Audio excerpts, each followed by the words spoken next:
Online থেকে ID কেনার বিষয় যে যেই জায়গা থেকে যত ভিডিও দেখছো সব ভিডিও বাদ দাও এবং কি যত কথা শুনছো মানুষের সব কথা বাদ দাও। এখন যা বলতেছি একটু মনোযোগ দিয়ে শোনো। যদি আজকের ভিডিওটা মনোযোগ দিয়ে শোনো এবং ভিডিওতে যা যা বলা হয়েছে একটু মাইনা চলো, আমি কসম করে বলতে পারবো যে জিন্দিগিতে কোনোদিন স্ক্যামের শিকার হইবা না, ঠিক আছে? কোনো দিনও না, একটা টাকা স্ক্যামের শিকার হবে না। এবং কি যারা বলো যে আইডি হ্যাক হয়ে যাবো কিনা, কেনার পর চলে যাবো কিনা, আইডি কেনার পর ব্যাক যাবো কিনা, বিন্দু পরিমাণের কোনো সমস্যা হবে না যদি আজকের ভিডিওটা পুরোপুরি শোনো, যা যা বলা হয়েছে মাইনা চলো। আইডি কেনার পর হ্যাক হওয়া বা আইডি কেনার পর ব্যাক চলে যাও এটা পরে কথা বলি। আগে বলি যে আইডি কিনতে গেলে তোমরা টাকা মারা খাও, কি কি কারণে মারা খাও এটা মনোযোগ দিয়ে শোনো। হ্যাঁ, আইডি কিনতে গিয়ে মারা খাইবা না কি কি কারণে ওইটাও ভিডিওতে এই মাধ্যমে বলে দিবো, ঠিক আছে? তোমরা মূলত আইডি কিনতে গিয়ে মারা খাও কি জন্য? ফার্স্ট অফ অল তোমরা আইডি কিনতে গিয়ে কখনোই কাগজপত্র ঠিক মতো দেখো না। কাগজপত্র বলতে বোঝানো হইতাছে যে NID card. First of all হচ্ছে এনআইডি কার্ড দেখো না, তোমরা এনআইডি কার্ড কখনোই দেখো না, এটার জন্য তোমরা স্ক্যামে শিকার হও। তোমরা যারা যারা স্ক্যামে শিকার হয়েছো আগে তোমরা বুকে হাতে বলতে পারবা যে তোমরা এনআইডি কার্ড দেখছো কারো? যদি কেউ বলতে পারো যে এনআইডি কার্ড দেখে টাকা মারা খাইছি, তুমি কমেন্টে এসে যত খুশি তত গাইলে যাও, আমার কোনো আপত্তি নেই, ঠিক আছে? কারণ তোমরা কেউ এনআইডি কার্ড দেখে আজ পর্যন্ত আইডি কিনা মারা খাও নাই, ঠিক আছে?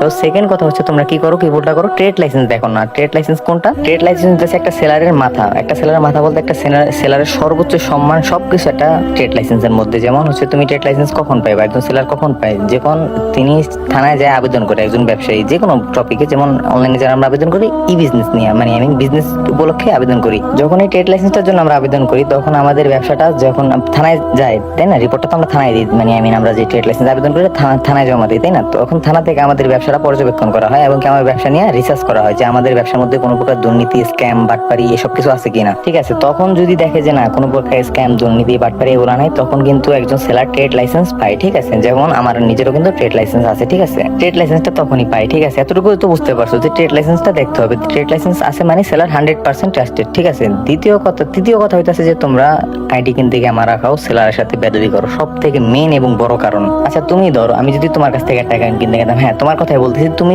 আইডি সেলার, আমি আইডি কিনতে আসি তোমার কাছে, এখন যদি তোমার সাথে আমি খারাপ ব্যবহার করি, তোমার সাথে যদি আমি মানে